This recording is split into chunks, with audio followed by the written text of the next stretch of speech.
आपका सबसे बड़ा दुश्मन कोई इंसान नहीं, आपकी अपनी खामोशी है। आपको लगता है कि आप सब कुछ कंट्रोल कर रहे हैं, पर सच तो यह है कि आपको उस दर्द की आदत डलवाई गई है जिसे आप स्ट्रेंथ समझते हैं। हर रोज आप अंदर से थोड़ा टूटते हैं, पर बाहर एक मुखौटा पहन लेते हैं, ये सोचकर कि शायद कोई देख लेगा, पर कोई नहीं देखता। और इसका प्रूफ थोड़ा डिस्टर्बिंग है।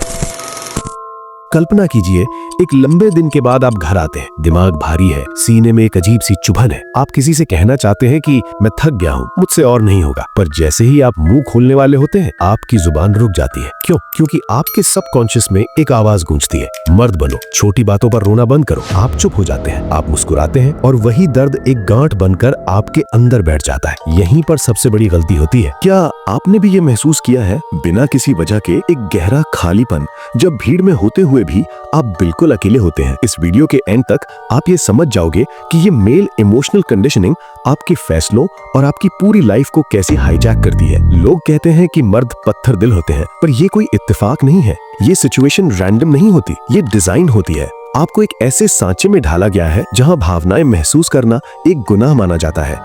ये कोई किस्मत नहीं, बल्कि एक रिपीटेबल साइकोलॉजिकल पैटर्न है। साइंस में इसके गहरे नाम है। इसे कॉग्निटिव डिसोनेंस कहा जाता है, जहां आपका दिल कुछ और कहता है, पर दिमाग को दुनिया के हिसाब से नाटक करना पड़ता है। फिर आती है पैवलोवियन कंडीशनिंग। जब बचपन में आप पहली बार रोए थे और आपको चुप कराया गया था, तब आपके ब्रेन ने सीख लिया था कि दर्द इज इक्वल टू वीकनेस। हम कंफर्मेशन बायस और गैसलाइटिंग की भी बात करेंगे, लेकिन असली खेल यहाँ शुरू होता है। एक कड़वा सच बताओ, आपका दर्द इसलिए सीरियसली नहीं लिया जाता क्योंकि आपने खुद उसे नॉर्मल दिखाना सीख लिया है, और ये सबसे ज्यादा तब काम करता है जब आप एक गुड इंसान होते हो। ए 5 step psychological control cycle. Step 1, the stoic trap.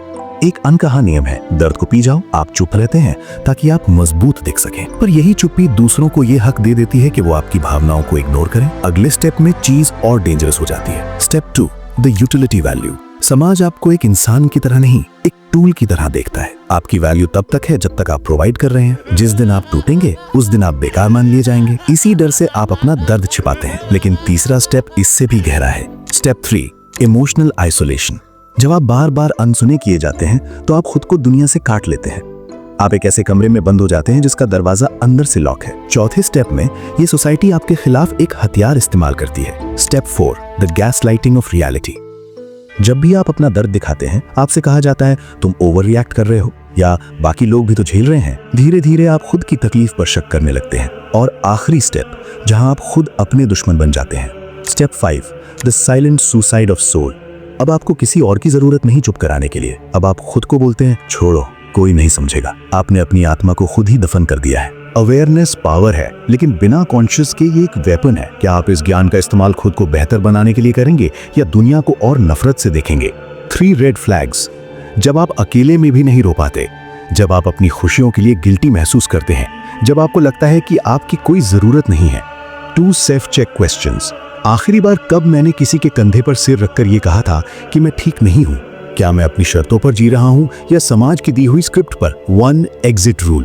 पहचानना शुरू कीजिए कि आपका दर्द वैलिड है, उसे किसी के सर्टिफिकेट की जरूरत नहीं। लोग अक्सर मुझसे पूछते हैं, अमित क्या वो कभी मेरा दर्द समझेंगे? मेरा जवाब होता है, शायद कभी नहीं। पर क्या आप खुद को समझते हैं? जिस दिन आपने खुद को सीरियसली लेना शुरू कर दिया, उस दिन दुनिया के सीरियस होने या ना होने से आपको फर्क पड़ना बंद हो जाएगा। सबसे खतरनाक कंट्रोल वही होता है जो इनविजिबल होता है। अमित AK डायरीज, जहां बातें सिर्फ सुनी नहीं जाती, समझी जाती हैं।